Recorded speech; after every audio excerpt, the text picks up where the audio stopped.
but in its place, he was now being charged with interfering with an officer. But the law in this case is clear as well, as it requires the use or threats of violence or force. But the worst part is that the only person on scene that even came close to violating any of the town's ordinances was Sergeant English, when he placed the suction cup enhanced adult toy on the exterior of the stolen vehicle for everyone to see. But of course, he would never be charged for that, and the Montrose police have been tight-lipped as to whether or not he's been reprimanded for the incident.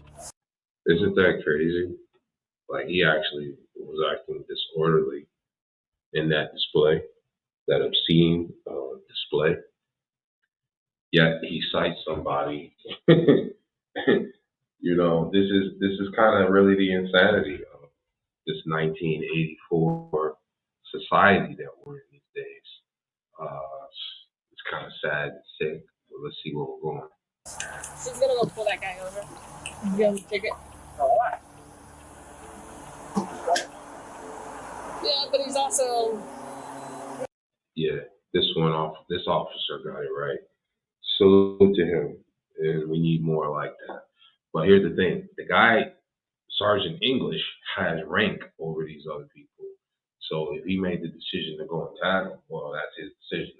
Typically, these subordinate officers are not going to speak to that, given their culture that they have behind that quote-unquote thin blue line.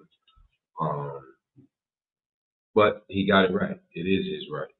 So salute to that officer. He was like flipping me off and saying. Flipping you off is not a crime. And then I was like, well, what's going on? He's like, well, they said the driver was closed because you asshole. Now, after this encounter, Josh had to find an attorney for the criminal side and then for the civil side. But it wasn't until my first video was sent to David Lane that he finally secured an attorney for both. David Lane is easily one of the best attorneys for civil rights issues in Colorado. So when he made an appearance, 9 News, Steve Leto, John Bryan, and all the greats ran stories about it. Within just a couple weeks of taking on the case, David Lane had filed a motion to dismiss. And by February, it was dismissed. Finally, in April of 2025, the city of Montrose paid Josh $35,000. That's a pretty expensive lesson for Sergeant English to learn that saying dickhead isn't against the law. And the worst part of it is, that guy's a supervisor. Anyway, let me know what you think in the comments down below, and if you want your video shown on the channel,